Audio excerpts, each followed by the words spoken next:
Lock it. The command echoes off tile walls. A deadbolt slides into place with a metallic click that sounds like a coffin ceiling.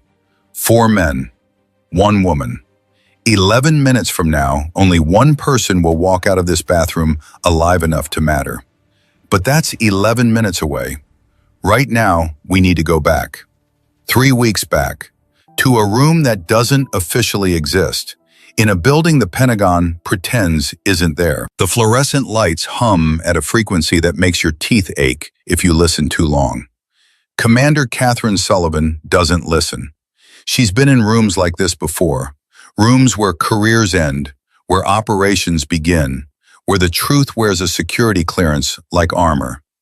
33 years old, auburn hair pulled back military tight, green eyes that have seen things most people only have nightmares about.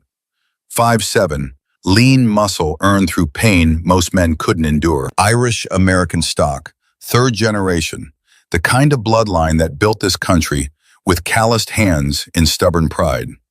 She sits ramrod straight in a metal chair that's bolted to the concrete floor. Across from her, a man who's earned every gray hair on his head the hard way. Admiral Lawrence Donnelly, Hawk to those who serve with him. 62 years old, crew cut gone silver, shoulders still squared like he's standing at attention, even when he's sitting down. 3 Navy crosses from the Gulf War. The kind of man who doesn't waste words because he's seen what silence can buy you when the bullets start flying. Between them, a manila folder, classified. Red stripe across the top that means people have killed to keep what's inside from seeing daylight. Donnelly's hands, scarred knuckles, wedding ring worn thin from decades of wear, rest on that folder like he's holding down a ghost trying to escape. Fort Davidson, he says, 2 words, flat, professional, the way you'd say cancer to someone you respect too much to sugarcoat it. Kate doesn't blink. Donnelly opens the folder. The first page is a satellite image. Nevada desert, a military installation that looks like every other training base in the American Southwest. Tan buildings, obstacle courses, firing ranges stretching toward mountains that shimmer in heat mirages. 17 assault reports in the last 2 years, Donnelly continues. His voice carries the weight of a man who's delivered death notifications to too many families. 0 prosecutions, 0 convictions, 0 consequences. He turns the page. Kate's breath doesn't change.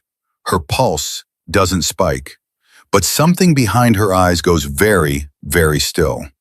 The photograph shows a young woman in navy blues, 24 years old, blonde hair, regulation length, blue eyes bright with the kind of optimism that comes from believing the uniform means something. A smile that says she trusts the system to protect her. Jessica Sullivan, Kate's baby sister. The girl who used to steal Kate's combat boots when she was 8 years old and parade around the house playing soldier.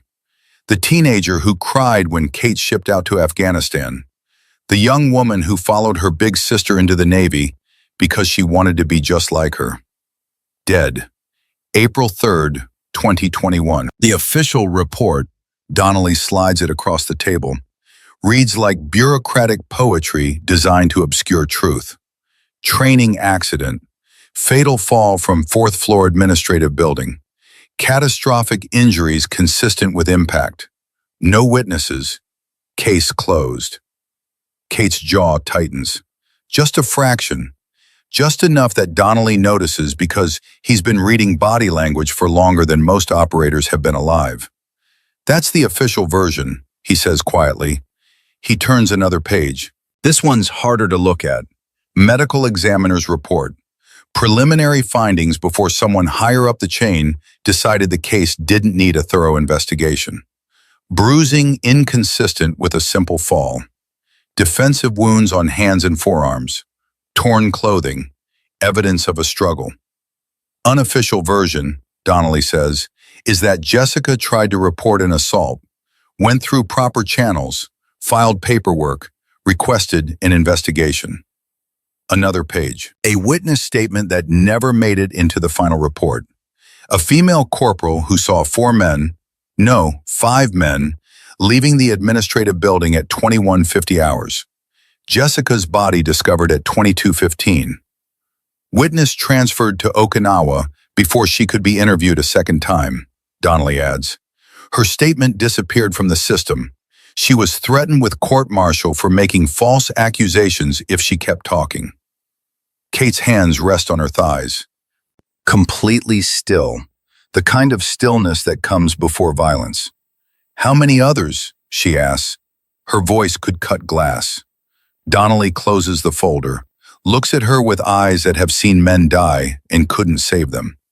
47 that we know of, women who reported assaults at various installations, transferred to places like Fort Davidson, labeled as disciplinary problems, troublemakers, systematically isolated, broken down, discredited, or he doesn't finish, doesn't need to. Kate reaches into her jacket pocket, pulls out a photograph, worn at the edges from being carried too long.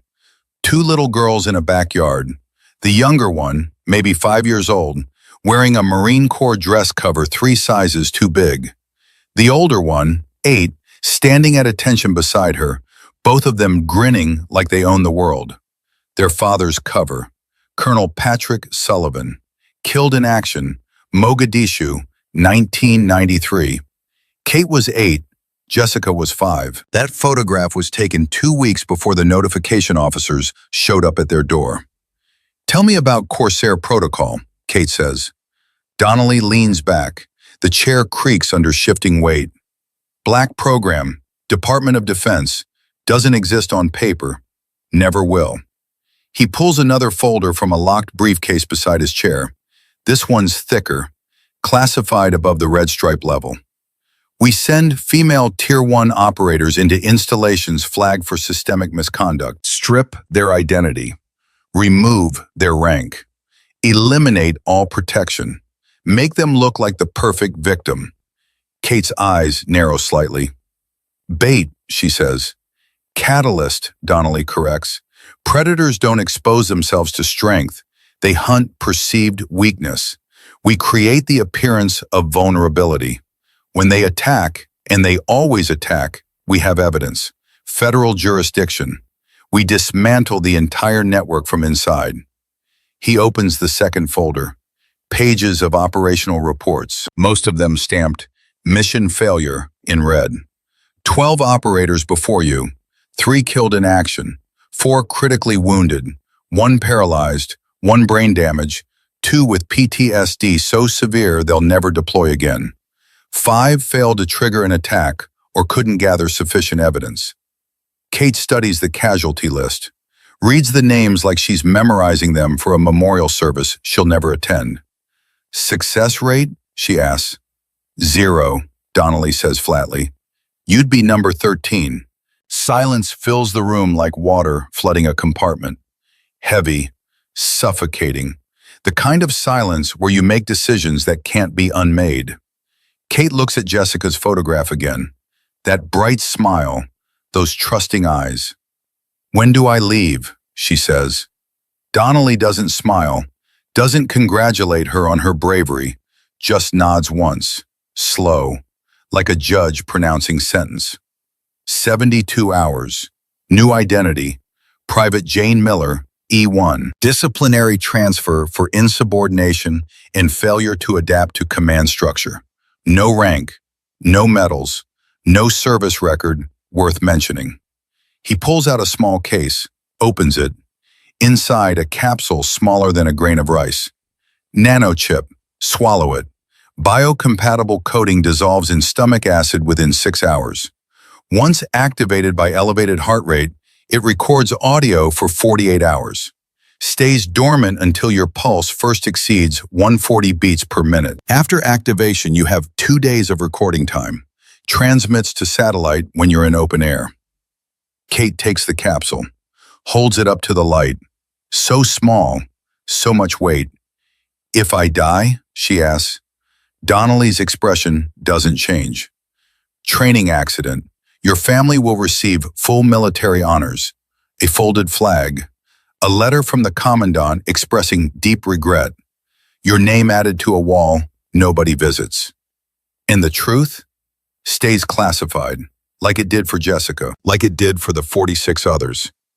Kate places the capsule on the table between them, not swallowing it yet, not refusing it either, just buying time to ask the question that matters. "Do you think I can do this, Admiral?"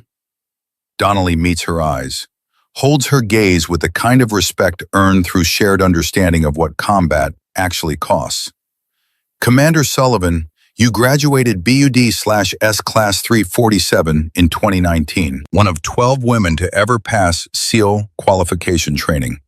You deployed to Afghanistan for Operation Enduring Sentinel, 2020 to 2022. 47 confirmed kills, specialty in close quarters combat and behavioral psychology. You're probably the most qualified person we've ever sent on a Corsair mission." He pauses. The weight of what comes next sits between them like a third person in the room. "But qualification doesn't mean survival. The most qualified operator we sent before you, Master Chief Petty Officer Sarah Morrison, had more combat experience than anyone in the program. She lasted 8 days before they cornered her in a supply room. 3 broken ribs, fractured jaw, ruptured spleen. She survived. Barely. She'll never deploy again." Kate picks up the capsule again, rolls it between thumb and forefinger. "Jessica tried to do it the right way," she says quietly, "reported through proper channels, followed the rules, trusted the system. The system failed her," Donnelly agrees, "so the system needs to burn. The system needs exposure, evidence, federal jurisdiction, a case so airtight that even Pentagon lawyers can't bury it." Kate stands. Donnelly stands with her. Military courtesy, mutual respect. She places the photograph of her and Jessica back in her jacket pocket, right over her heart, where it's been since the funeral 3 years ago. 47 women, she says. 17 assaults in 2 years at Fort Davidson alone. 0 prosecutions. My sister dead because she tried to do the right thing. She picks up the nanochip capsule, holds it in her closed fist. "When I walk out of that base, Admiral, it won't be in a body bag. It'll be with enough evidence to burn Fort Davidson to the ground and salt the earth where it stood." Donnelly extends his hand. Kate shakes it. Firm grip. The kind that seals agreements more binding than contracts. "If you need extraction, I won't. If you're compromised, I won't be. If they kill you," Kate's smile is cold as winter in Kandahar, "then I'll make sure I take enough of them with me that the investigation happens anyway." She turns to leave, gets 3 steps toward the door before Donnelly speaks again. "Commander," she stops, doesn't turn around. "Your sister would be proud of you." Kate's shoulders tighten, just for a moment, just long enough to show that underneath the operator, underneath the SEAL, underneath the woman who can kill a man 7 different ways with her bare hands, there's still a big sister who couldn't save her baby sister when it mattered most. "My sister should still be alive," Kate says quietly. Proud doesn't bring her back. She opens the door, steps into a corridor that doesn't exist, heading toward an operation that will never appear in any official record. Behind her, Admiral Donnelly watches her go. He sent 12 operators into Corsair missions before this, watched 3 die, watched 4 get destroyed, watched 5 fail. He's about to send number 13 into the meat grinder, and for the first time in his career, Lawrence Hawk Donnelly allows himself something he's learned to suppress in 40 years of military service: hope. 72 hours later, Catherine Sullivan ceases to exist. The woman who steps off a transport truck at Fort Davidson's main gate is nobody. Private Jane Miller, E1, bottom of the military food chain. The kind of soldier who gets assigned to details nobody wants and responsibilities nobody cares about. Her records, manufactured by people whose job is making lies look like truth, paint a picture of a problem child. Insubordination, failure to adapt to command cohesion, a string of vague disciplinary actions that don't quite add up to a court-martial, but suggest someone who can't get with the program. The kind of soldier who gets transferred to remote training bases in the Nevada desert where people forget about you. The kind of soldier predators target.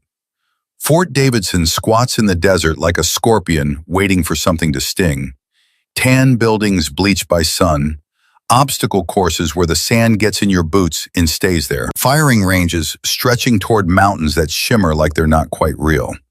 450 personnel. Training facility for combat engineers. Remote. Isolated. 60 miles from the nearest town. The kind of place where what happens on base stays on base because there's nowhere else for it to go.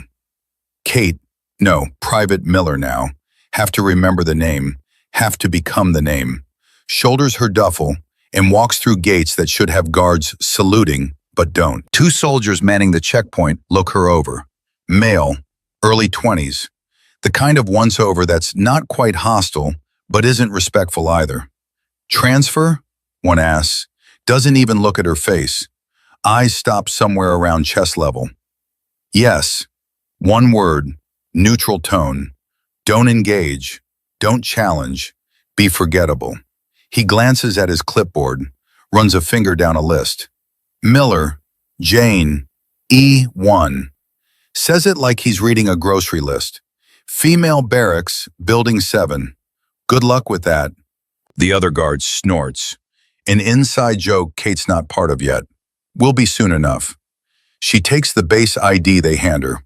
The photo's degrading, intentionally. Her name scribbled on the designation line like whoever filled it out couldn't be bothered to print clearly. Everything about this screams disposable. Perfect. Building 7 is exactly what she expected. Converted storage facility at the edge of base. Windows that don't close properly, air conditioning that might work if you believe in miracles. Locks on doors that look substantial, but aren't. Kate can see the wear patterns, the scratches around keyholes that suggest they've been picked before. No cameras in the hallway. She notes that immediately. Every modern military installation has surveillance everywhere, except here, in the female barracks, where you'd think security would matter most. Unless security isn't the point. Inside, the building smells like dust and neglect. A bulletin board near the entrance has a handwritten note pinned crookedly. Kate reads it while pretending to adjust her duffel. Keep your head down, keep your mouth shut, try to last longer than the last one. The handwriting's neat, feminine, written by someone who meant every word as genuine advice. Kate doesn't take it down, memorizes the script. Cursive, slight right slant, the kind of handwriting they don't teach anymore, might be useful later for identification. Her assigned bunk is in a room that sleeps 6. 4 bunks currently occupied. Personal effects suggest female soldiers, ages ranging from late teens to late 20s. Everyone's at duty stations now. The room's empty except for ghosts. Kate sets her duffel on the unclaimed bottom bunk. Doesn't unpack yet. First rule of deep cover, know your exits. She counts them. Window, but it's painted shut. Door to hallway, no lock on inside. Ventilation duct, too small for a person. One way in, one way out. Tactically terrible. Exactly what you'd design if you wanted people to feel trapped. She leaves her gear and heads out to observe. 3 days of initial reconnaissance, standard operating procedure. Learn the terrain, identify key players, map the power structures that exist underneath the official chain of command. The mess hall at 11:30 hours is a sociology lesson written in seating arrangements. Men clustered together, loud, taking up space like they own it. Tables near windows, near doors, near anything desirable. Alpha positioning. Women sit in the corner, quieter, taking up less space than they're entitled to. Table with its back to the wall, in a section where foot traffic passes too close for comfort. Every single one of them tracks that foot traffic with peripheral awareness that speaks to hypervigilance. Kate gets her tray, slop that might technically qualify as food, and sits alone. Not with the women. Not yet. That would be too obvious. She needs to be noticed by the wrong people before the right people will trust her. It doesn't take long. A corporal walks past. Male. Late 20s, heavy build. He bumps her shoulder. Hard enough that it's clearly intentional. Not hard enough that she could claim assault. "Didn't know we let decorationless Barbies in here," he mutters, just loud enough for his friends to hear. Laughter ripples across the male section. Kate doesn't react, keeps eating. Tasteless protein, overcooked vegetables. Focus on the food. Don't give them the response they want. Another voice, different table. "She probably cries during thunderstorms." More laughter, building on itself, testing, probing, seeing what gets a reaction. Kate's heart rate stays 68 beats per minute. The nanochip in her stomach won't activate unless she spikes above 140. She can let her body show what her face doesn't. Stress response. Fight or flight chemicals flooding her system while she maintains perfect external calm. That's the trick. Let them think she's weak while her body primes for war. She finishes eating, busses her tray, walks past the corner table where the women sit. One of them, young, maybe 22, red hair pulled back tight, freckles across pale skin, meets Kate's eyes for just a second. The look says, "Run." Kate doesn't run. She's not here to run. She's here to burn this place down. Day 3. Kate's learned the layout, mapped the cameras, where they work, where they don't, where they're angled to miss crucial corners. Identified the dead zones, corridors that go unwatched, rooms where locks don't quite lock, bathrooms with out-of-order signs that are spotless inside, clearly functional, just avoided. She's learned the patterns, who walks where, who watches who moves in packs and who moves alone. The base operates on 2 sets of rules, official and actual. The official rules are posted on bulletin boards. The actual rules are written in body language, in averted gazes, in the way women check corners before entering rooms. And she's identified the alpha predator, Staff Sergeant Marcus Hayes, 38 years old, 6'2", shaved head, Ranger tab on shoulder, scar through his left eyebrow that gives him a permanent expression of mild contempt. Combat veteran, Afghanistan probably, maybe Iraq before that. The kind of NCO who knows the system inside and out because he's been in long enough to watch it fail people and learn how to exploit the failures. He's always with 3 or 4 others, never acts alone. That's crucial. Pack behavior. They reinforce each other, cover for each other, alibi each other. Kate watches him during morning formation. The way he stands, weight balanced, hands relaxed but ready. He's done violence before, good at it, comfortable with it. The kind of man who found out early that he was stronger than most people and learned to use that strength in ways that serve him. His eyes track female soldiers the way predators track prey. Not blatant, not stupid, just constant awareness. Who's alone?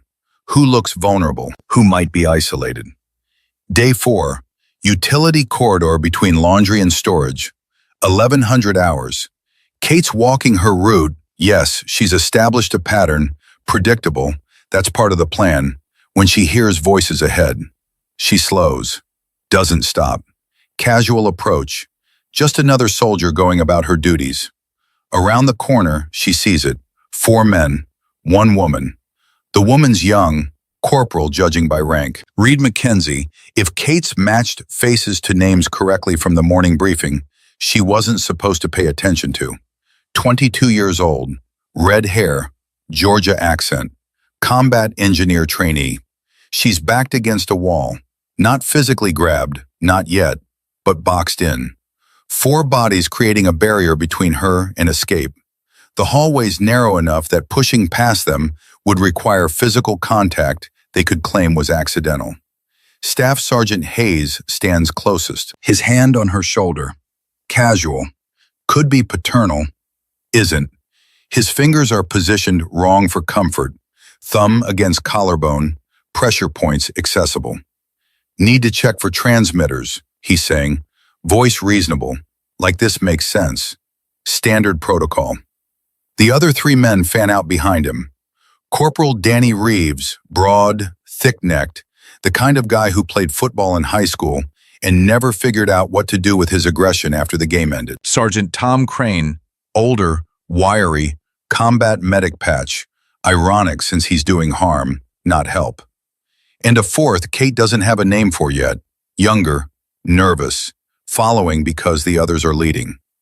Mackenzie's jacket is half unzipped. Hayes is reaching for it. Just need you to take this off. Quick check. Her hands come up, defensive, uncertain. The body language of someone who knows something's wrong but has been trained to comply with NCOs. There's no protocol for. There is now, Reeves says, grinning. This is entertainment for him. Kate makes a decision. Not part of the plan, too early. But watching this happen and doing nothing would compromise the mission in a different way. She can't save everyone, but she can save this one. Now. She steps around the corner, full view. Step back. 4 words, neutral tone, no anger, no challenge, statement of fact. All 5 of them turn. Hayes assesses her in 1 second, takes in the blank name tag, the lack of rank insignia, the fact that she's physically smaller than any man in this hallway. His hand stays on Mackenzie's shoulder. Chain of command business, Private, he says, dismissive. Walk away. Kate doesn't walk away, doesn't step closer either, holds position. She's 22. She didn't consent to whatever you're calling this. Silence drops like a guillotine blade, the kind of silence that happens right before violence decides which direction it's going to go. Hayes removes his hand from Mackenzie's shoulder. Slow, deliberate, steps toward Kate, not enough to be officially threatening, just enough to use height and mass as psychological pressure. You have a name, Private? Miller. Well, Private Miller. He's close now, invading personal space in a way that would get him a harassment complaint anywhere else. Here, there's no one to complain to. You're new, so maybe you don't understand how things work at Fort Davidson. This is internal, command structure. You're not her command. Kate tilts her head slightly, meets his eyes, doesn't blink. Neither are you.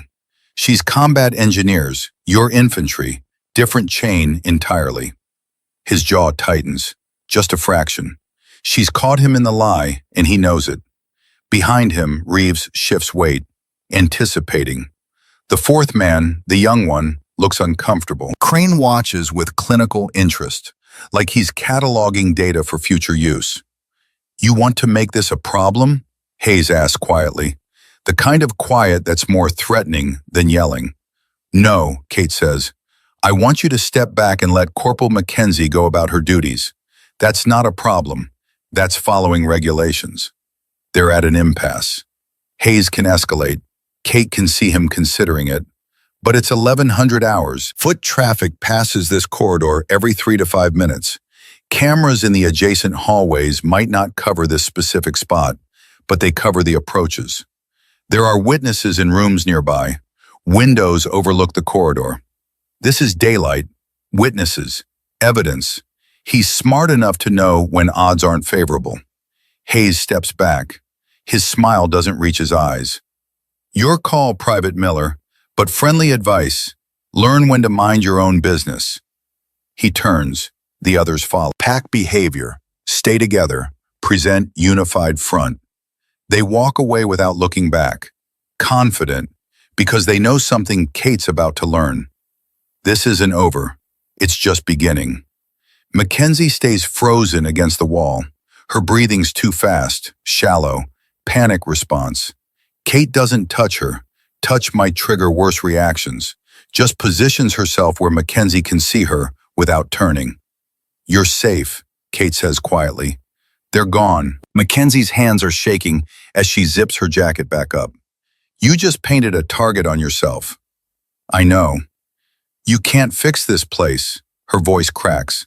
Not from weakness, from exhaustion. The kind that comes from fighting a battle you've already lost. You can't fix what's broken here. Kate looks at this young woman, 22, same age Jessica would be if she'd lived. Red hair where Jessica's was blonde, Georgia accent where Jessica's was California, but the same look in her eyes. The same realization that the system meant to protect her doesn't care if she survives. "I'm not here to fix it," Kate says quietly. "I'm here to burn it down." Mackenzie stares at her, searching for sincerity, for sanity, for some sign that this isn't just more false hope. Then she does something Kate doesn't expect. She reaches into her jacket pocket, pulls out a folded piece of paper, hands it to Kate. Locker 47, combination 173028. She walks away before Kate can ask questions. Doesn't look back. Smart. Can't be seen associating with the woman who just challenged Hayes. That's how you survive. Kate waits until the corridor's empty, unfolds the paper. It's not a map. It's not instructions. It's a list. 8 names, all female, ages ranging from 19 to 27. 3 have phone numbers. 1 has an email address. 2 have bunk assignments. The last 2 just have first names. At the bottom, in the same neat cursive from the warning note in the barracks, 1 sentence. "We've been waiting for someone like you." Kate refolds the paper, pockets it. The nano chip in her stomach remains dormant. Her heart rate never exceeded 80 beats per minute. But something else is beating in her chest now. Something that feels dangerously close to hope. She heads toward the equipment building where Locker 47 waits. The sun overhead is merciless. Nevada desert heat making the air shimmer. Fort Davidson sprawls around her like a machine designed to grind people down into something manageable. Kate Sullivan, no, Private Miller, have to stay in character, walks through it like she belongs here. Like she's not a weapon wearing human skin. Like she's not counting days until the locked door closes and she shows these predators what real violence looks like. 3 weeks. That's how long she has. 3 weeks until the bathroom. Until the deadbolt. Until 4 men learn, too late, what kind of prey they chose. But that's 3 weeks away. Right now she has work to do, evidence to gather, allies to cultivate, a trap to set that will look like vulnerability until it springs shut with federal jurisdiction and enough evidence to make sure Fort Davidson becomes a cautionary tale instead of a hunting ground. Locker 47 opens with 3 turns. Inside, a burner phone. Cheap, untraceable. The kind you buy at gas stations with cash. It powers on. 1 contact saved. No name, just a number. Kate memorizes it, powers the phone off, locks the locker, walks away. In 72 hours, she'll use that number. She'll coordinate with the women who've been documenting this nightmare for 6 months. She'll position pieces on a board only she can see. And in 3 weeks, when that bathroom door locks, when those 4 men think they've cornered helpless prey, Catherine Sullivan will stop being bait. She'll become the reckoning. But first, she has to survive long enough to spring the trap. And at Fort Davidson, survival is the hardest part. The sun beats down. The desert doesn't care. The base doesn't care. The system that killed Jessica and 46 others doesn't care. But Kate cares. And that's going to make all the difference. She walks back toward the barracks, counting steps, memorizing sightlines, learning the terrain where this war will be fought. Somewhere behind her, Staff Sergeant Marcus Hayes watches from a window, making plans, counting days. Neither of them knows yet that they're both counting down to the same locked door, but they'll find out soon enough. The surveillance starts on day 5.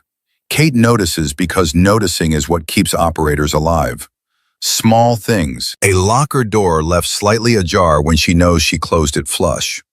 The hair she placed across her duffel zipper, transparent, barely visible, broken when she returns from chow. Boot prints in dust outside the female barracks that don't match any of her roommates' tread patterns. They're watching, learning her patterns, building a profile. Good, that's exactly what she needs them to do. Days 6 through 10, Kate establishes routine with the precision of a clockmaker. Same routes, same timing, predictable. The kind of predictable that looks like habit, but is actually bait. Morning formation at 0600. Chow at 0630. Duty assignments. She's been given the worst ones, naturally. Latrine cleaning. Equipment inventory. The kind of task designed to humiliate, to break down, to remind you that you're disposable. She performs them without complaint. Model soldier. Forgettable. Lunch at 1200.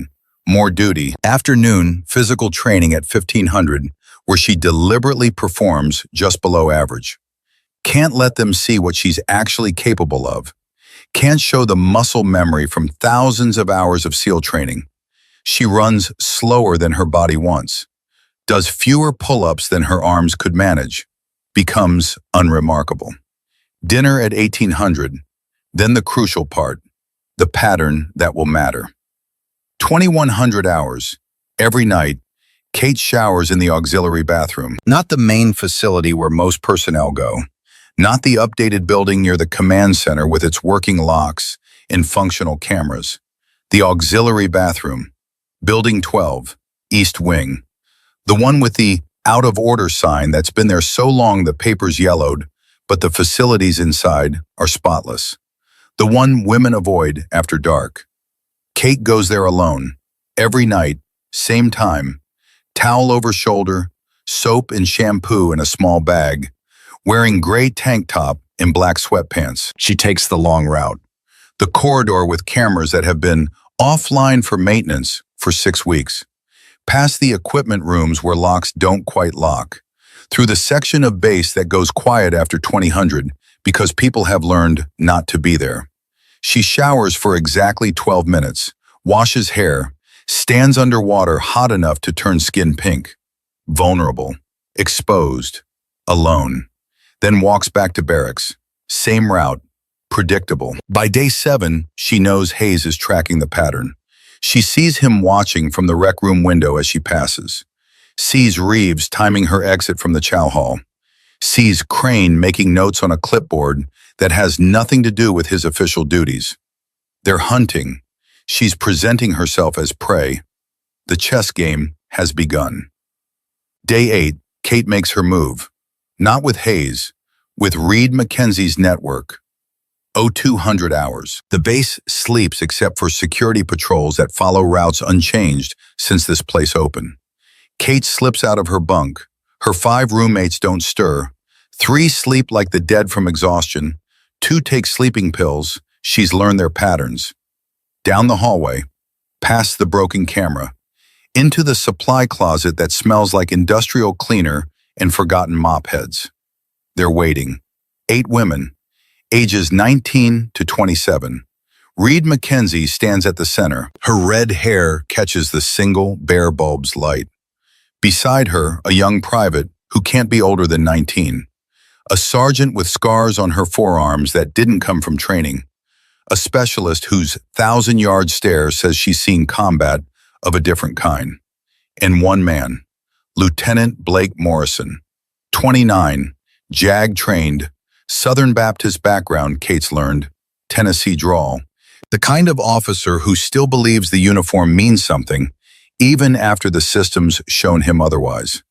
They don't speak at first, just assess her, looking for signs that she's a plant, an informant, someone sent to expose their organization so it can be dismantled. Reed breaks the silence. You stopped Hayes from taking my jacket off 4 days ago. Either you're stupid, suicidal, or you actually give a damn. Option 3, Kate says quietly. Hayes doesn't forget, one of the others says. Older, the sergeant with scars. He's marked you. You understand what that means? It means I'm next. And you're still here. Reed's eyes narrow. Why? Kate could tell them the truth, could reveal Corsair protocol, her real identity, the nanochip in her stomach, the admiral waiting for her signal. But truth is a luxury deep cover can't afford. Not yet. Not until she knows these women won't break under pressure, won't accidentally reveal something that gets everyone killed. My sister tried reporting an assault at her base, Kate says instead. It's not a lie, just not the complete story. They called it a training accident when she died. I'm tired of watching the system protect predators. The silence that follows has weight. These women understand that weight. They've been carrying it.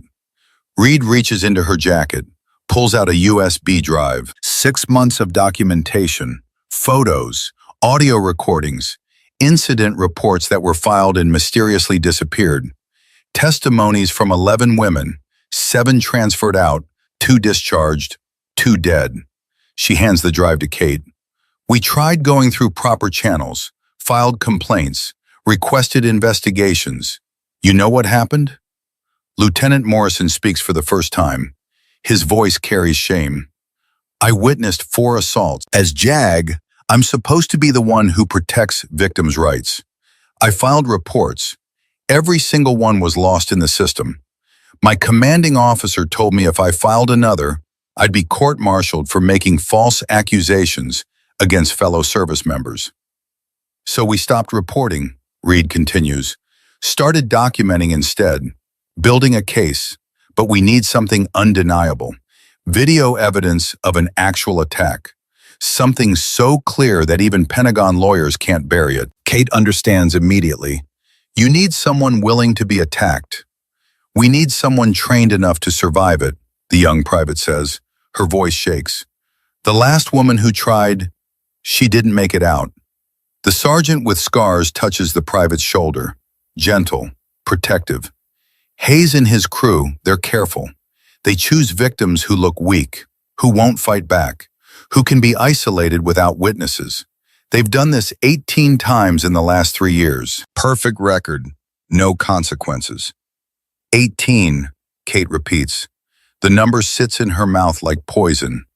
Reed nods. We have partial evidence for most of them, but nothing concrete enough to overcome Hayes' chain of command protection. Captain Wade, base security chief, he's part of it, controls the cameras, creates the blind spots. He's untouchable because Colonel Kramer needs him. Needs him for what? Morrison pulls out a tablet. Show Kate financial records that shouldn't exist outside of classified systems. Kramer receives payments from defense contractors, $470,000 over 3 years. In exchange, he keeps Fort Davidson scandal-free.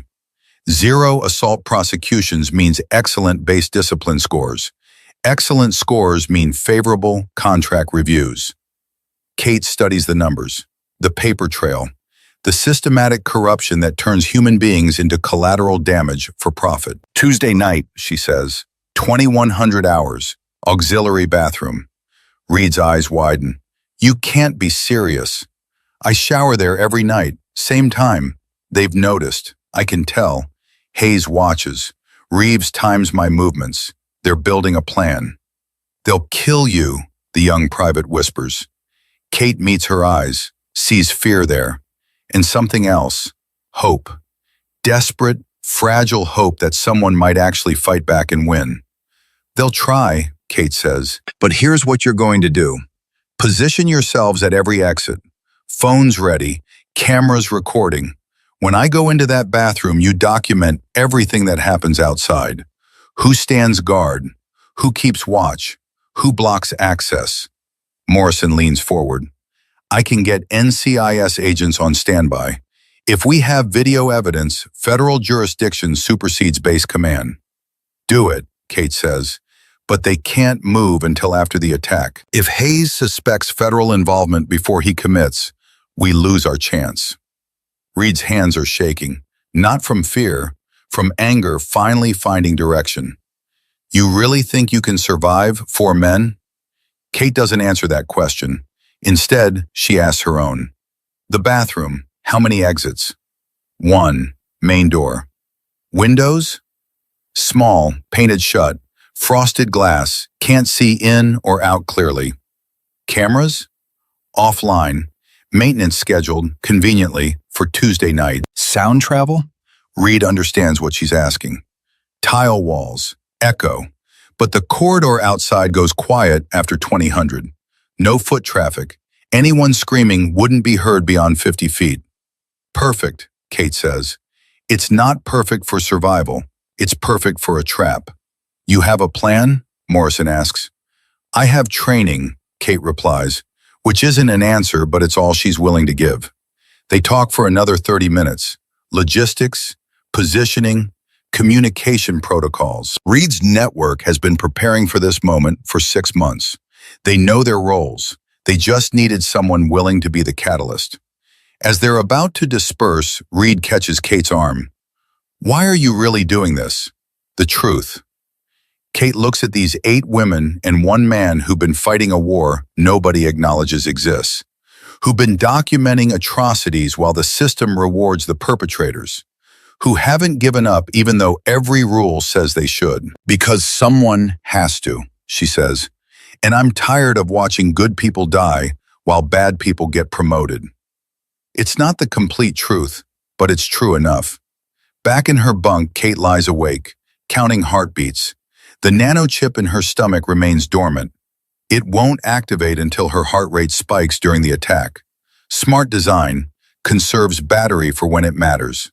She has a backup hidden in the lining of her duffel. If something goes wrong, if the first chip fails, she has insurance. Outside, Fort Davidson sleeps. Predators and prey under the same moon. Tomorrow, the hunt continues. But the prey is learning to bite back. Days 9 and 10 pass like watching a storm build on the horizon. You can see it coming, feel the pressure drop, taste electricity in the air. Kate maintains her routine, showers at 2100, walks the same corridors, presents the same vulnerability. And Hayes's crew tightens their surveillance. She catches Reeves following her at a distance, sees Crane making notes, notices Wade adjusting camera angles, not to capture her, to avoid capturing her. They're planning, coordinating. She can feel the shape of their intent even without hearing their conversations. Day 10, 1900 hours. Kate's walking from the chow hall when she passes the rec room. The door's ajar, voices inside. She slows her pace. Not obvious, just casual enough to catch fragments of conversation. Hayes's voice. Unmistakable authority. Tuesday night, 2100. She showers alone. Same time every night. Wade confirms the bathroom camera's scheduled maintenance. Corridor's dead zone. Reeves, eager. "All 4 of us?" 3 inside. Wade holds security. "I don't want interruptions." Hayes, cold, calculated. "Make it fast. No marks if possible. Like the others." Crane, clinical. "What if she fights?" A pause, then Hayes again. They all stop fighting eventually, especially when they realize nobody's coming to help. Laughter. Low, the kind that makes Kate's jaw tighten, but her heart rate stays controlled. 72 beats per minute. The nanochip remains dormant. She keeps walking, doesn't react, doesn't change expression. Just another soldier heading to evening duties. But now she knows for certain. Tuesday, 2100 hours, 4 men, 1 target, 18 attacks before this. 0 consequences. They're confident because the systems rewarded their behavior for 3 years. That confidence will kill them. Day 11, Tuesday, the day that will end with a locked door and 11 minutes that change everything. Kate wakes at 0500, runs her mental checklist. Nanochip ready, swallowed at infiltration, still dormant, waiting for heart rate trigger. Small razor blade taped inside her waistband. Backup, just in case her hands and feet aren't enough. Morning formation. Kramer's there, watching. Colonel with too much polish on his shoes and not enough integrity in his spine. He looks at Kate once, dismissive. She's not even worth his attention. Perfect. Breakfast. Kate sits alone, forces herself to eat. Protein, carbohydrates.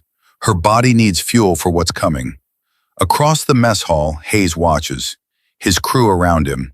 Reeves, Crane, Wade joins them. They're not hiding their association. Why would they? Nobody's ever held them accountable before. Kate meets Hayes's eyes for just a second. Doesn't look away fast enough. Shows a flicker of nervousness. Let him think she's intimidated. Let him think she knows something's wrong, but doesn't know what to do about it. The truth is she knows exactly what's wrong and exactly what she's going to do about it. Duty assignments. Equipment inventory. Kate counts wrenches and catalogs socket sets while her mind runs through combat scenarios. 4 opponents, combined weight approximately 780 pounds. Hayes is the most dangerous, ranger training, hand-to-hand expert. Reeves is the heaviest. Brute force probably relies on size over technique. Crane's a combat medic, knows anatomy, understands pain. Wade's security, weapons trained, probably carrying. She'll need to eliminate the biggest threat first. Fast, brutal, no hesitation. Afternoon, PT. Kate performs at the same mediocre level she's maintained for 10 days. Slow run, weak pull-ups, forgettable. Hayes isn't watching. He doesn't need to. He's already decided she's easy prey. Dinner at 1800. Kate barely tastes the food. Her stomach's tight. Not fear, anticipation. Like the feeling before jumping out of aircraft at 30,000 feet. The moment when your body knows violence is coming and starts preparing. 1900 hours. Kate returns to barracks. Her roommates are there. One asks if she's okay. Kate says she's fine, just tired. The lie comes easy. 200 hours. Kate retrieves the burner phone from locker 47, sends a single text to the save number. Active, 2100, positions. 3 replies come within seconds. All variations of ready. 20030. Kate changes into gray tank top and black sweatpants. Pulls her hair back. No jewelry, no watch. Nothing that can be grabbed or used against her. She touches the small photograph in her jacket pocket. Her and Jessica, 8 and 5 years old, wearing their father's Marine cover. "This is for you," she whispers to the photograph, to Jessica's bright smile, to all 47 women whose deaths were called accidents. Then she leaves the photograph behind. Can't risk it getting damaged in what's coming. 2045. Kate walks to the auxiliary bathroom, towel over shoulder, soap and shampoo in mesh bag. Same route she's walked for 6 nights. The corridors are quiet. That specific quality of quiet that comes from people learning not to be somewhere. She passes the rec room, empty now. Passes the equipment storage, door closed. Passes cameras that aren't recording because Wade's made sure of it. In shadows, in corners, in positions Kate pretends not to notice, Reed's network deploys. She catches glimpses. A phone angled around a doorframe. A woman pressed into an alcove. Lieutenant Morrison in the administration building across the quad, watching through a window. They're all watching, all recording, all waiting to see if this desperate plan works, or if they're about to witness another murder the system will call something else. 2055. Kate reaches the auxiliary bathroom. The door isn't locked.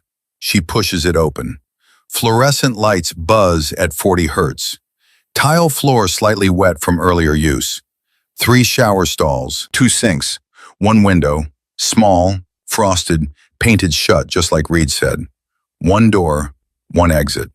She sets her towel on a bench, places the mesh bag beside it, walks to the sink, turns on the water, cold first, then hot, mixing temperatures until it's warm enough. Her reflection in the mirror above the sink shows a woman who looks tired, a little scared, vulnerable. It's a good mask. Underneath it, Catherine Sullivan is counting heartbeats and calculating angles of attack. 2058. Kate bends over the sink, splashes water on her face, eyes closed, counting silently. 3, 2, 1. The door opens behind her. She doesn't turn, doesn't acknowledge, just keeps her face in the water. Vulnerable, exposed. Footsteps, multiple. The sound of boots on tile. 3 sets, heavy, purposeful. Then a hand clamps over her mouth from behind. Kate's training screams at her to react, to break the hold, to strike. But she forces herself to freeze. Just for 2 seconds, long enough to seem helpless, long enough for them to commit. Another arm wraps around her ribs, crushing pressure, pins her arms. A third person grabs her legs. Coordinated, practiced. They've done this before. Kate's spine hits tile floor, hard. Her head bounces. Vision blurs, real impact, real pain. She didn't fake that. Can't fake physics. Weight lands on her chest. Hayes. She recognizes his face above her. Knee on her sternum. Can't breathe. Can't move. His hand stays over her mouth. The door slams shut, metal sliding into metal. Not the theatrical click from training scenarios, just finality. Wade's voice. Lock it! The deadbolt engages. Absolute. Wade draws the window curtain. Clear. No witnesses. Kate's pulse jumps. 72. 85. 98. The nanochip warming in her stomach, responding to adrenaline flooding her system. Hayes leans down, coffee and stale cigarettes on his breath. Closer than training dummies. Realer than sparring partners. You picked the wrong base to play hero, Miller. Reeves laughs, weight crushing her legs. They always look so surprised. Crane fumbles with something. Water bottle. Cold splash on her chest makes her gasp involuntarily. Not acting. Real shock. See? Crane's voice clinical. Detached. Biological response. Can't fake that. 110 beats per minute. 120. 130. Kate's mind splits. Surface level. Fear. Shock. Helplessness. Everything they expect. Deeper level. Calculating. Hayes's weight is wrong. Too far forward. Reeves's knee locked. Crane's drunk. Wade too distant. 140. The chip activates. Silent. Recording. Kate's shirt tears. Someone's hands. Rough. Deliberate. More cold water. She jolts. Can't help it. They laugh. The sound echoes off tile walls. Gets recorded by the nanochip at 148 beats per minute. Belts unbuckle. Metal clicking against metal. Someone's kicking off boots. The sounds of men getting comfortable. Taking their time. Because they have time. Because nobody's ever interrupted before. Because the system protects them. Hayes whispers threats. Generic. Recycled. The same script he's used 17 times before. Nothing personal. Just power. Just control. Kate's face shows fear. Her eyes wide. Her breathing fast. Perfect victim response. But inside her mind, she's not a victim. She's a SEAL running tactical calculations. Hayes, 195 pounds. Weight distribution, 60% forward, 40% back. Unstable when leaning. Vulnerable to upward strikes. Broken rib will shift his balance. Reeves, 220 pounds. Left knee locked. Supporting all his weight. Structural weakness. Dislocate the patella and he's done. Crane. Drunk. She can smell whiskey under the antiseptic.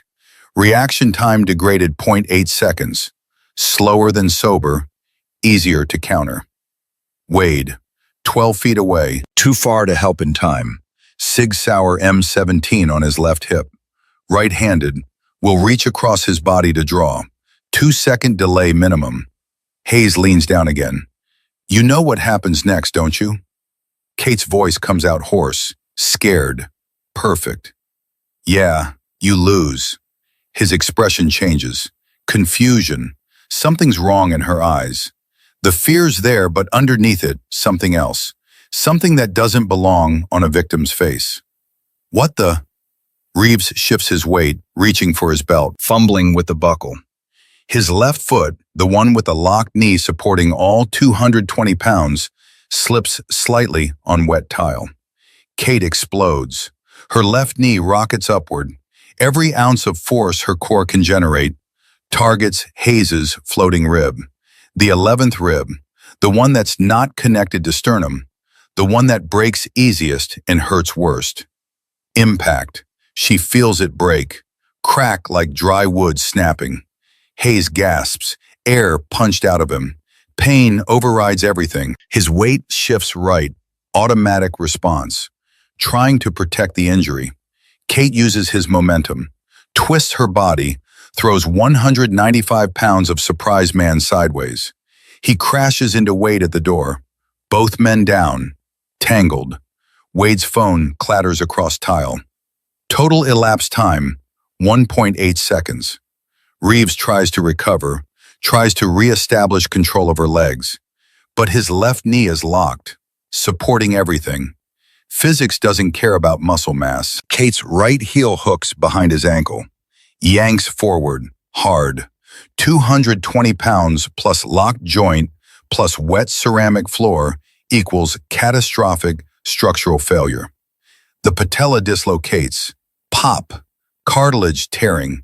Ligaments snapping. Reeves's knee bends the wrong direction. He screams, high-pitched, panicked, falls forward.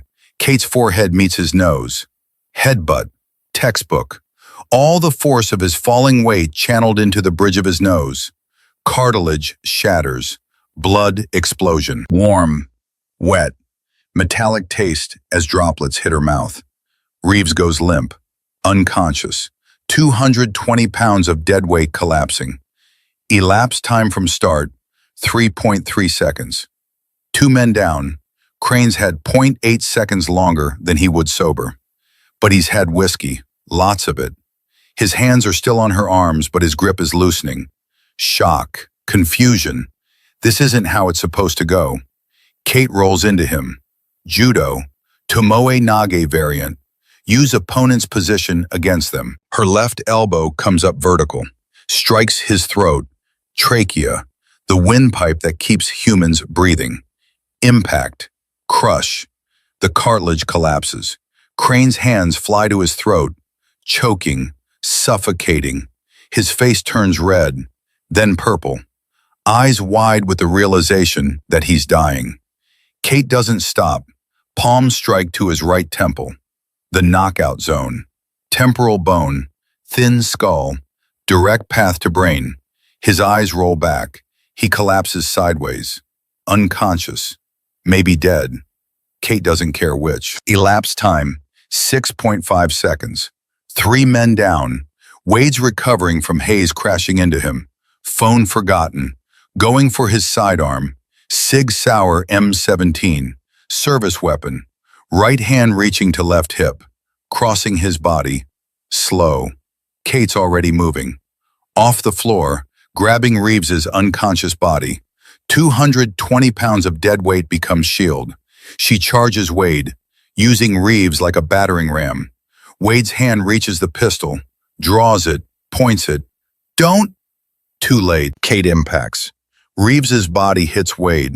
All that mass, all that momentum. Wade slams into door. Head cracks wood. The Sig Sauer M17 falls from shocked fingers, clatters to tile. Kate drops Reeves's body. Her hand finds Wade's wrist, grabs, hyperextends, joint lock, rotates his elbow, unnatural angle. Wade screams. She strips the weapon. Barrel twist. The gun comes free, reverses grip.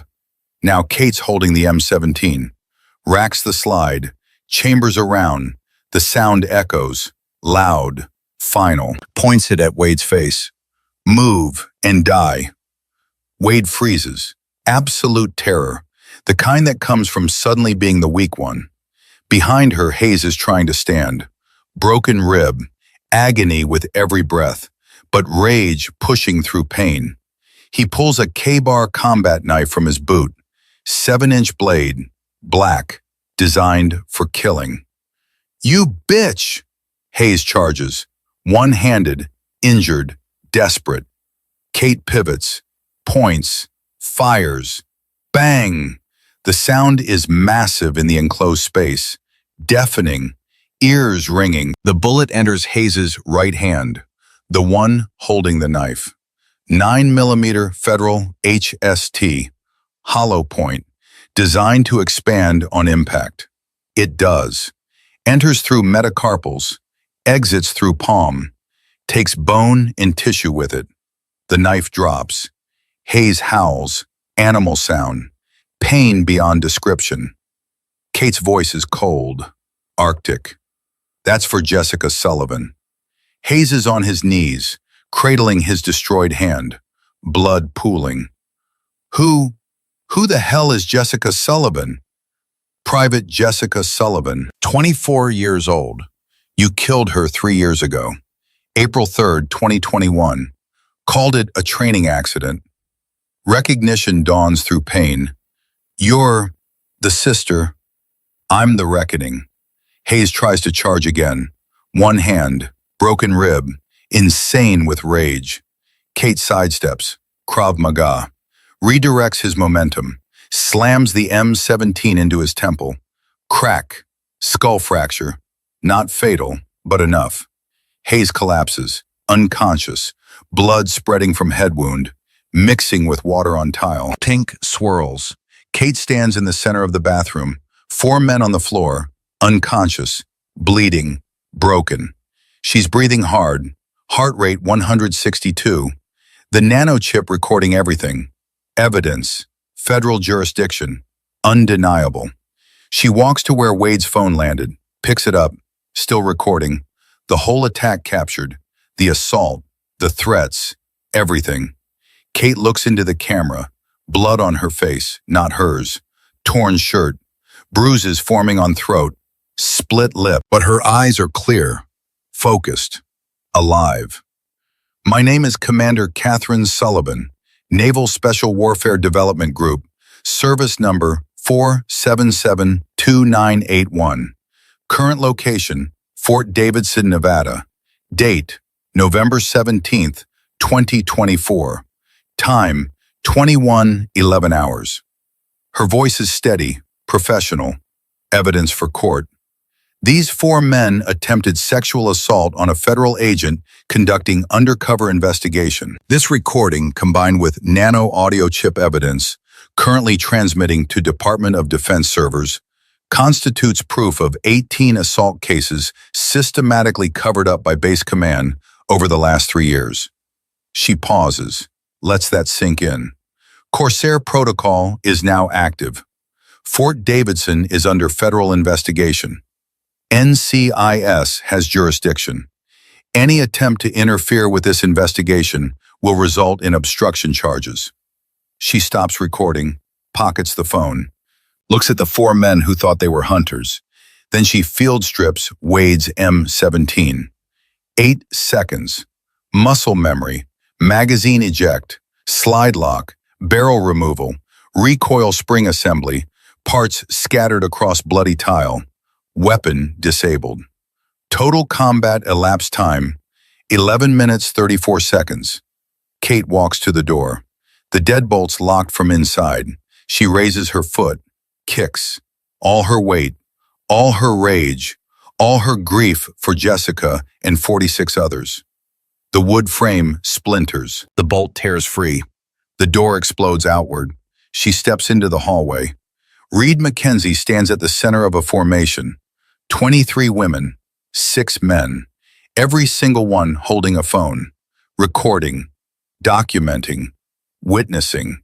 Behind them, Lieutenant Blake Morrison in dress uniform, regulation body cam active, and 2 people in civilian clothes with federal badges visible. NCIS Special Agents Crawford and Bennett. The cavalry didn't arrive late. They were here the whole time, watching, waiting, building a case that will hold up in federal court. Reed salutes, tears streaming down her face. Commander Sullivan, evidence secured. NCIS special agents have assumed jurisdiction. Fort Davidson is in federal lockdown. We have 18 additional testimonies. We have Wade's encrypted server files. We have everything. Kate returns the salute, her hands shaking, adrenaline crash starting, her legs buckle. Reed catches her. You did it. You actually did it. Kate looks at all these faces. These women who've been fighting a war nobody acknowledged. These men who stood with them when the system demanded silence. We did it, she corrects quietly. Then her vision blurs, not from injury, from exhaustion, from 3 weeks of being bait, from 11 minutes of violence that will haunt her dreams, but saved lives that matter more than sleep. The last thing she sees before passing out is Reed's face. Alive, safe, free. And somewhere in heaven or wherever sisters go, Jessica is smiling. The locked door is open. The predators are down. The prey survived. And Fort Davidson's reckoning has only just begun. Kate wakes to white ceiling tiles and the smell of antiseptic. Medical Bay, Fort Davidson, the institutional beige that every military facility seems mandated to use. Fluorescent lights humming that familiar 40 Hz frequency. IV in her left arm. Bandages wrapped around her ribs. Stitches pulling at the skin above her left eyebrow. Pain radiates from a dozen points. Her throat feels like she swallowed broken glass. Her head pounds with the rhythm of her pulse. Every breath reminds her of Hayes's knee on her sternum. But she's alive, and that's more than 18 other women got. A chair scrapes. Someone's been sitting beside her bed. Kate turns her head, slow, everything hurts, and sees Admiral Lawrence Donnelly, still in uniform. He looks like he hasn't slept in 72 hours. Probably hasn't. "Commander," he says quietly. Just that one word, but it carries weight. Relief, respect.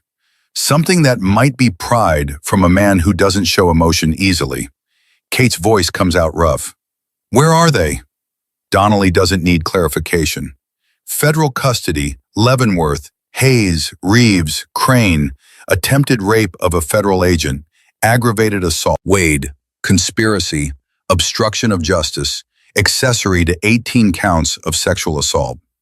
Colonel Kramer arrested 6 hours after you went down. He's being held separately. Kate tries to sit up. Her ribs scream. Donnelly moves to help, but she waves him off. Manages it on her own. Barely. "How long was I out?" 72 hours. You had a concussion, 3 cracked ribs, severe bruising to your throat and chest. The doctors wanted to keep you sedated while the swelling went down. He pauses. "You're lucky to be alive, Kate." She touches the bandages on her throat, remembers Hayes's hand crushing her windpipe, Reeves's weight on her legs, the smell of whiskey on Crane's breath, the click of that deadbolt locking. "Luck had nothing to do with it," she says. "What about the evidence?" Donnelly pulls out a tablet, sets it on the bed where she can see. Wade's phone recording, clear footage of the entire assault, your nanochip audio, every word they said, every threat, every admission. He swipes to another screen. Wade's encrypted server, 18 video files, assaults dating back 3 years, including, he doesn't finish, doesn't need to. Kate sees the file name. Sullivan_J_04032.021.mp4. Her hand reaches toward the screen, stops. She's not ready to watch Jessica die. Maybe never will be. "We have more," Donnelly continues, mercy in changing the subject. Financial records linking Kramer to defense contractors, $470,000 in payments over 3 years. Email correspondence with contractors explicitly stating that maintaining 0 assault prosecutions was a condition of favorable contract reviews. Kate's jaw tightens. He sold them, sold those women for money, for career advancement. The contracts he approved made him look good to Pentagon brass, set him up for promotion. Donnelly's voice carries disgust, usually reserved for enemy combatants. But it goes higher than Kramer. He swipes to communications logs. Encrypted messages. Kate recognizes military formatting.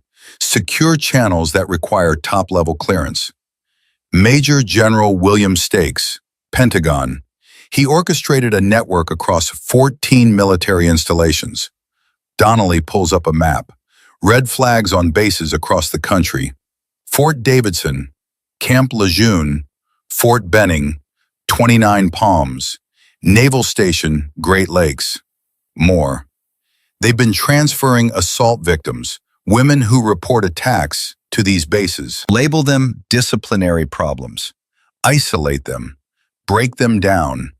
Discredit or eliminate them. Kate stares at the map. 14 bases. How many women? How many Jessicas? Stakes was arrested during your surgery, Donnelly says. DOD Inspector General seized all communications. But Kate, there's more. He pulls up another file. This one makes Kate's blood freeze. Undersecretary of Defense Robert Caldwell. He approved the Problem Soldier Transfer Program in 2012. Receiver $2.3 million in consulting fees from the same defense contractors paying Kramer. The room spins, not from concussion, from rage. The Undersecretary of Defense, that's 3 levels below the Secretary, 4 below the President. He'll be arrested during the tribunal. We're building the case now. Federal marshals standing by. Kate looks at the map again. 14 bases, 12 years, $2.3 million. The mathematics of corruption. The price tag on human suffering. How many victims total? She asks. Donnelly's silence is answer enough. He doesn't know. Nobody knows. Because the system was designed not to count. 47 confirmed deaths, he finally says. Women whose training accidents or suicides match the pattern. But Wade's server only covers Fort Davidson. If every base in the network kept similar records, he doesn't finish. The implication hangs between them like smoke from a massacre. Kate's hands clench the bedsheet. White knuckles. Jessica was number 23 of 47. 22 women died before her. 24 after. And that's just the ones they know about. The tribunal, she says. When? 3 weeks. Judge Advocate General is assembling the prosecution now. Federal court-martial. Media coverage. You insisted on transparency. It's going to be massive. Kate nods. Good. Sunlight is the best disinfectant. I want to testify. You'll have to. You're the primary witness. But Kate. Donnelly's expression shifts. Concern. They're going to try to destroy you on the stand. Defense attorneys will argue you entrapped them, that you engineered the assault, that you're not a victim, you're an agent provocateur. Let them try. They'll argue Corsair Protocol is illegal, that any evidence gathered is inadmissible, fruit of the poisonous tree. The protocol was approved by DOD legal counsel. I have the authorization paperwork, signed by 3 admirals and a federal judge. Donnelly almost smiles. You're ready for this. I've been ready since I watched them fold a flag and hand it to my mother at Jessica's funeral. Kate meets his eyes. How many others are testifying? Reed McKenzie, Lieutenant Morrison, Dr. Margaret Holloway, the base psychiatrist who was threatened for trying to report the pattern, 11 other women from Fort Davidson, 3 from Camp Lejeune who were transferred here, 2 from Fort Benning, and the men? The witnesses who saw and said nothing. Donnelly's expression hardens. Morrison's the only officer willing to testify about his own failure to act. The others are claiming they didn't know, didn't see, didn't understand the scope. Cowards, Kate says flatly. Complicit, Donnelly corrects. But Morrison, he's falling on his sword, admitting everything. He'll probably face charges himself. Kate thinks about the young JAG officer who stood with Reed's network, who contacted NCIS, who put his career on the line when it mattered. Make sure his testimony reflects his cooperation. He deserves some credit for doing the right thing eventually. I'll see what I can do.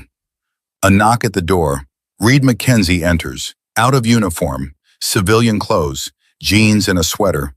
Her red hair down for the first time since Kate met her.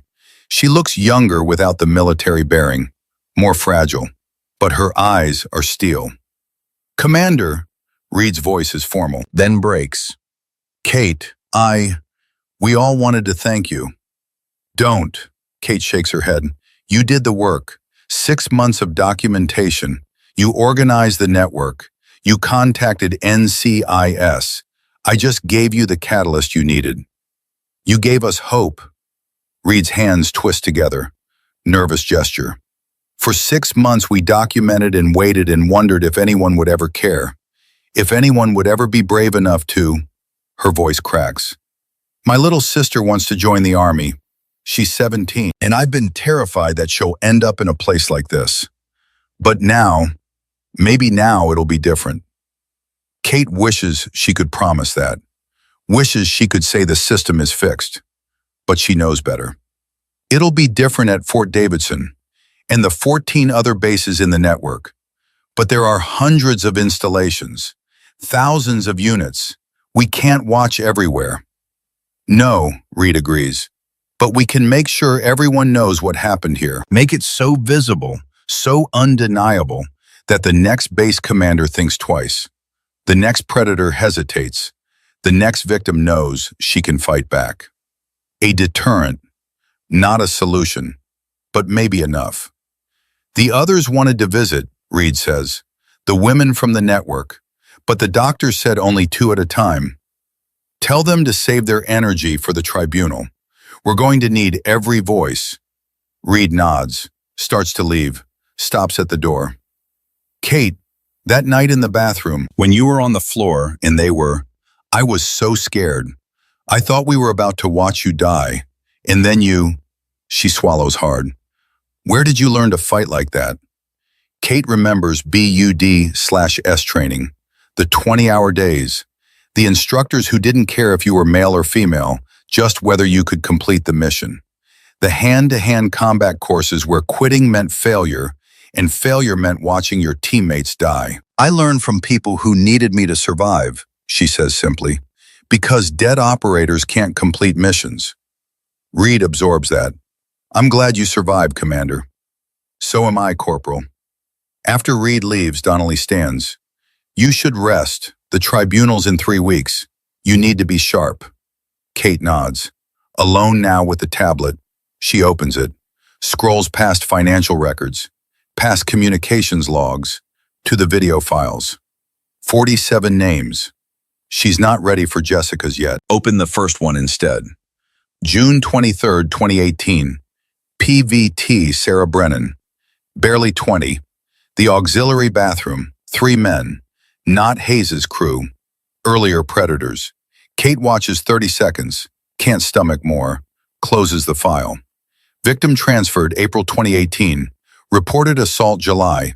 Discharged August for making false accusations. Current status, unknown. Another file. Another victim. Another woman betrayed. She reaches Jessica's file. Hand hovering, heart climbing, but she needs to see. Needs to know. Presses play. April 3rd, 2021. Jessica in PT gear. 5 men. Hayes, Reeves, Crane, 2 others. Jessica backs away, hands up. I already filed the report. I'm not changing it. They grab her. She fights. Everything Kate taught her. But Jessica wasn't trained for this. Kate watches, forces herself. 10 minutes. Then they drag Jessica out. One says, she'll keep talking. We need to make sure she can't. The file ends. Notes say, found at admin building base. Apparent suicide. Kate closes the tablet, stares at ceiling tiles. Doesn't cry. Not yet. Later. Right now she has a tribunal to prepare for. 3 weeks pass. Physical therapy, running, lifting. Her body remembers how to be strong. The tribunal convenes at Quantico, Federal Military Court. 3 judges, gallery packed, media everywhere. This is the biggest military trial since Abu Ghraib. Kate sits in dress uniform, every medal earned, seal, trident, prominent. Reed beside her in sergeant stripes. Morrison in civilian clothes. He resigned, but he's here. Defendants across the aisle, orange jumpsuits. Hayes' hand bandaged, Reeves limping. Crane's throat scarred. Wade diminished. Kramer stripped of rank. The prosecution begins. Federal attorney, woman in her 50s. She presents methodically. Victims testify one by one, some composed, some breaking down. Cameras broadcast nationally. Dr. Margaret Holloway takes the stand. 83 patients with PTSD. I was ordered to misdiagnose them. When I objected, they threatened my license. She produces records. 83 files. Patterns undeniable. Day 3, Kate's called. She walks to the stand, swears in, sits. Commander Sullivan, please state your position and qualifications. Commander Catherine Sullivan, Naval Special Warfare Development Group, SEAL Qualification, BUD/S Class 347. Specialty, Close Quarters Combat and Behavioral Psychology. 47 confirmed kills during Operation Enduring Sentinel, Afghanistan. And you volunteered for Corsair Protocol. Why? Kate pulls out the photograph. Her and Jessica, 5 and 8 years old. My sister, Private Jessica Sullivan. She was assaulted at Fort Davidson 3 years ago. When she tried to report it, she was labeled a troublemaker, then murdered. Her death called a training accident. She hands the photo to the prosecutor, who shows the judges, the gallery, the cameras. I volunteered because my sister tried to do the right thing, and the system killed her for it. I volunteered because 46 other women died the same way. I volunteered because someone needed to stop it. The prosecutor plays Jessica's video. 30 seconds. Kate watches without expression. Can't break down. Not now. Do you recognize the men in that video? 3 of them. Staff Sergeant Hayes, Corporal Reeves, Sergeant Crane, the same 3 who attacked me. Along with Captain Wade, who filmed both assaults. Correct. Defense cross-examination. Hayes' attorney stands. Commander, you engineered this assault, didn't you? I created the opportunity. They chose to attack. Nobody forced them. But you intended to be attacked. I intended to expose predators. They revealed themselves by attacking. You could have reported suspicions through proper channels. Kate's smile is ice. Proper channels killed my sister. Killed 46 others. I used the only method that works. Federal jurisdiction triggered by assault on a federal agent. You're a trained SEAL. Were you ever in real danger? Kate leans forward. I had 3 cracked ribs, concussion, severe bruising. I was 30 seconds from being raped by 4 men. If you're suggesting my training made that less traumatic, you're wrong. If you're suggesting I could have stopped them earlier, you're right. I could have broken Hayes' neck in 2 seconds, but then I wouldn't have evidence. I needed them to commit, to show intent, to prove this wasn't misunderstood. You shot my client. After he pulled a knife and charged, self-defense, completely justified. You caused permanent nerve damage. He's lucky I didn't aim for his head. The courtroom erupts. Judge calls order. Defense loses momentum. Prosecution redirects. In your professional opinion, were you in mortal danger? Yes, 4 men. Combined weight, 780. All combat trained. 1 armed. Confined space. No backup. If any variable changed, if Wade chambered his weapon, if Hayes was faster, if my ribs punctured a lung, I would have died. Why take that risk? Kate looks at the cameras. Because 18 women before me didn't have the training to fight back. Because my sister died trying to report properly. Because the system protected predators. Someone needed to break that system. I was willing to die to make it happen. Silence.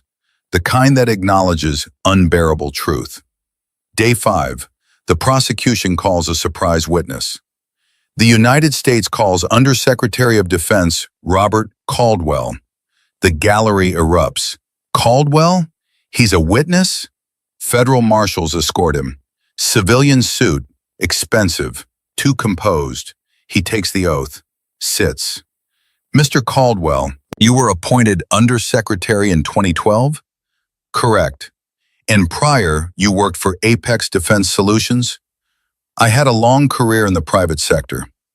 And Apex currently holds $47 million in contracts with bases including Fort Davidson. Caldwell's jaw tightens. I'm not involved in contract decisions anymore.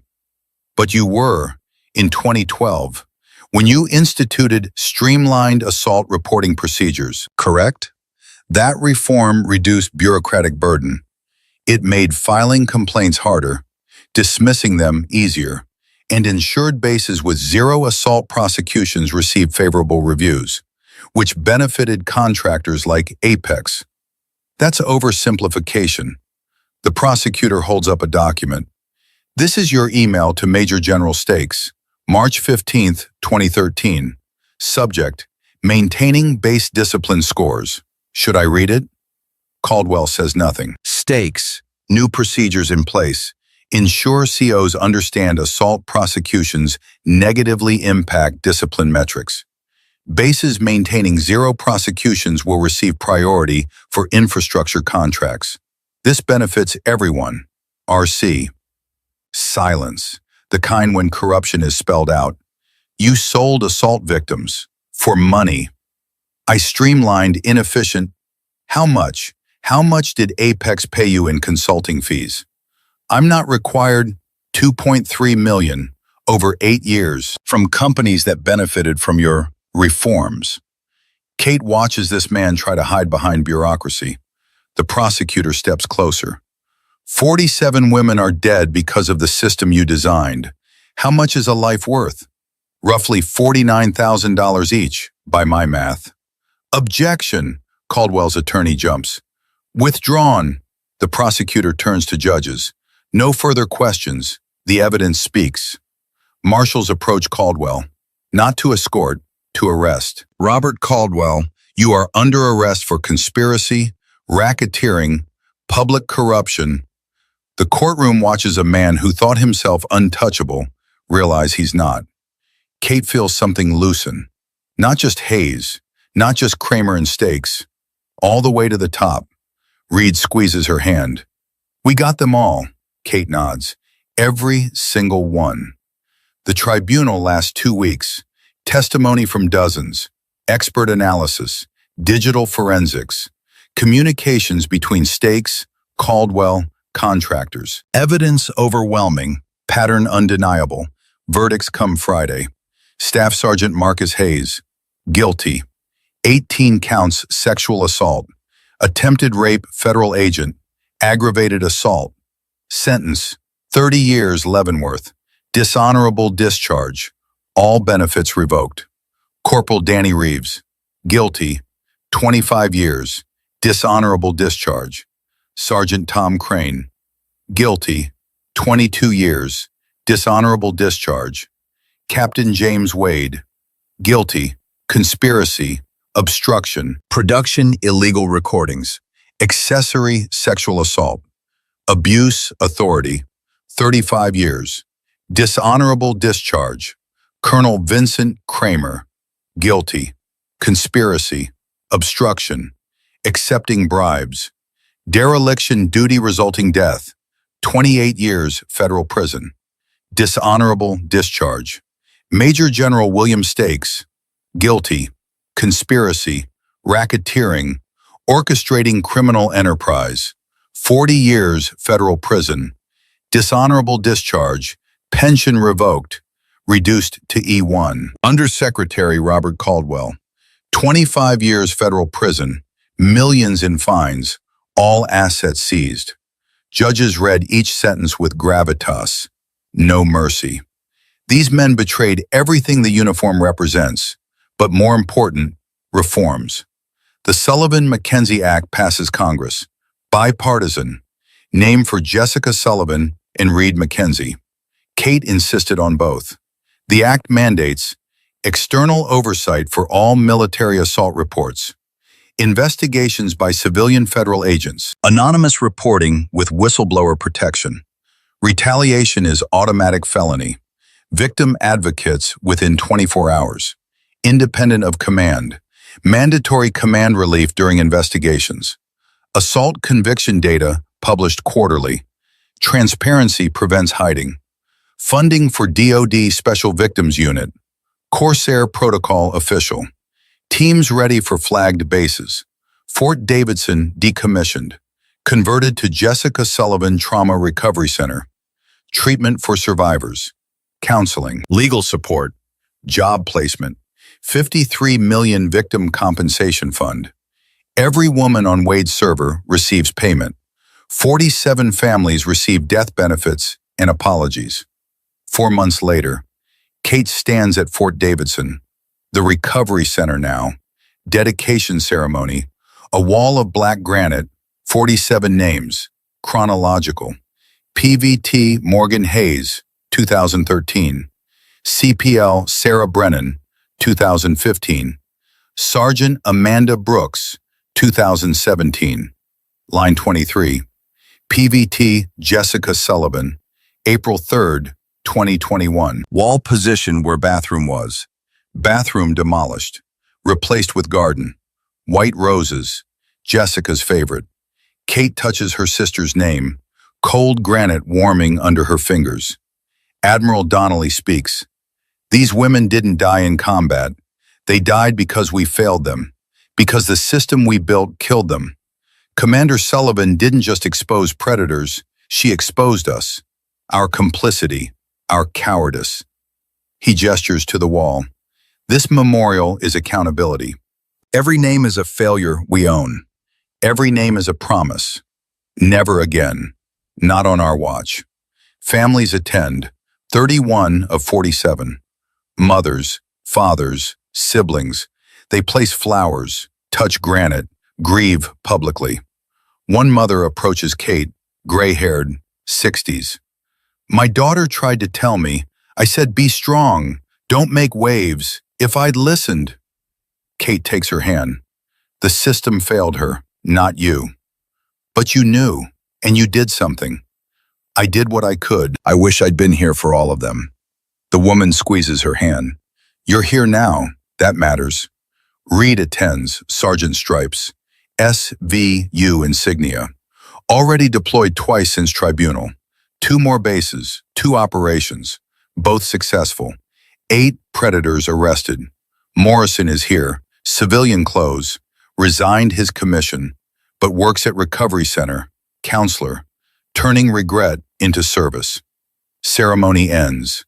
3 rifle volleys. Taps. Flag lowered to half-staff.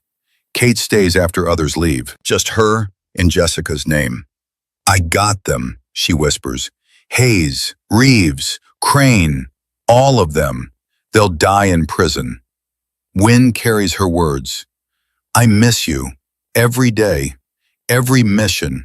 Every time I see red hair or hear California accents or smell vanilla because that's what you always smelled like. The wind shifts. Carries scent of roses. For a moment, Kate smells vanilla. Jessica's shampoo. Impossible. Grief playing tricks. But Kate closes her eyes. You'd be pissed at me for taking 3 years, for almost getting killed, for surviving when you didn't. Survivor's guilt. The Quantico therapist warned her. But Jess, 23 women walked out with justice. Reed has her sister back, safe. Julia Brennan is alive because we moved fast. And 47 families, including Mom, finally know the truth. Kate touches the name again. I can't bring you back, but I can make what happened to you save others.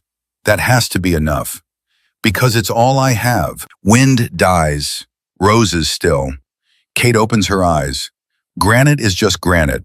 Jessica just memory. But memory is enough to keep fighting. Kate steps back. Salutes final time. Not goodbye. Never goodbye. Just until the next mission. The next locked door. The next sister she can save.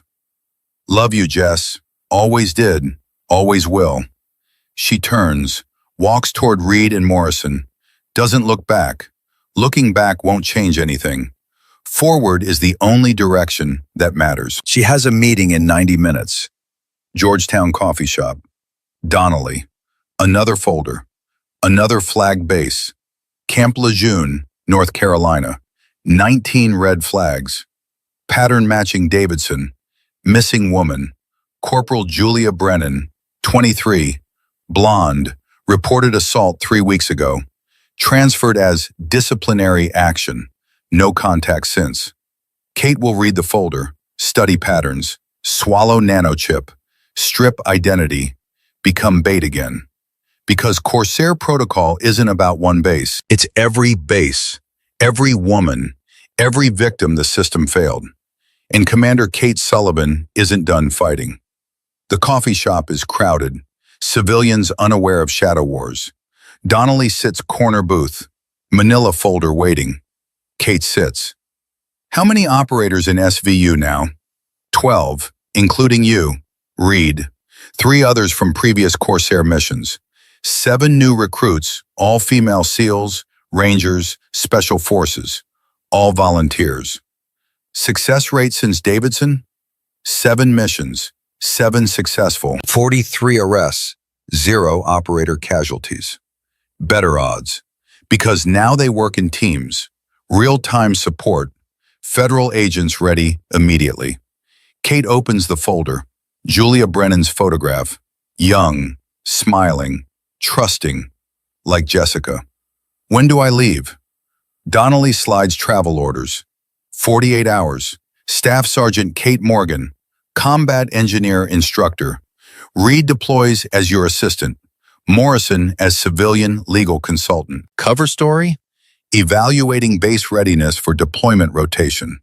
Access to everything. Personnel files, incident reports, all facilities. Nanochip? Upgraded. Real-time transmission.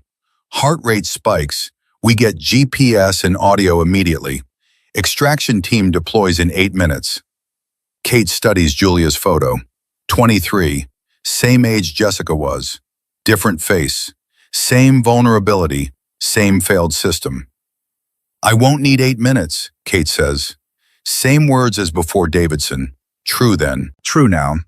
I know, Donnelly replies, but we'll be ready anyway. Kate closes the folder, slides it into her bag. 48 hours she'll be someone else. Staff Sergeant Morgan, forgettable face, perfect bait, but underneath the same weapon that broke Hayes. The same operator who survived 11 minutes against 4 men. The same big sister still fighting for Jessica. They stand, shake hands. Donnelly holds her gaze. The work matters, Kate. Every woman saved. Every predator exposed. It matters. Doesn't bring Jessica back. No, but it honors her memory. Makes sure she didn't die for nothing. Kate nods, turns to leave. 3 steps before Donnelly speaks. Commander, the upgraded chip has one more feature. Panic button, manual extraction if needed. No shame asking for help. Kate looks back, almost smiles. Admiral, if I trigger that button, it won't be because I need help. It'll be because I want witnesses to see what I'm about to do to whoever locked the door. She walks out. Georgetown afternoon. Blends into crowd. Just another woman. Nobody notices the SEAL trident under her jacket. The scars under her sleeves. The photographs in her pocket. 3 blocks away, Reed and Morrison wait. Fall into step. No words needed. They know where they're going. Saving Julia Brennan. Exposing Lejeune's predators. Burning down another piece of the system protecting abusers. One base at a time. One locked door at a time. One 11-minute reckoning at a time. Kate Sullivan walks into the crowd and disappears. But somewhere in North Carolina, predators are about to learn what Fort Davidson learned. The locked door only keeps prey in if the prey doesn't know how to fight back. And Kate always fights back. Always.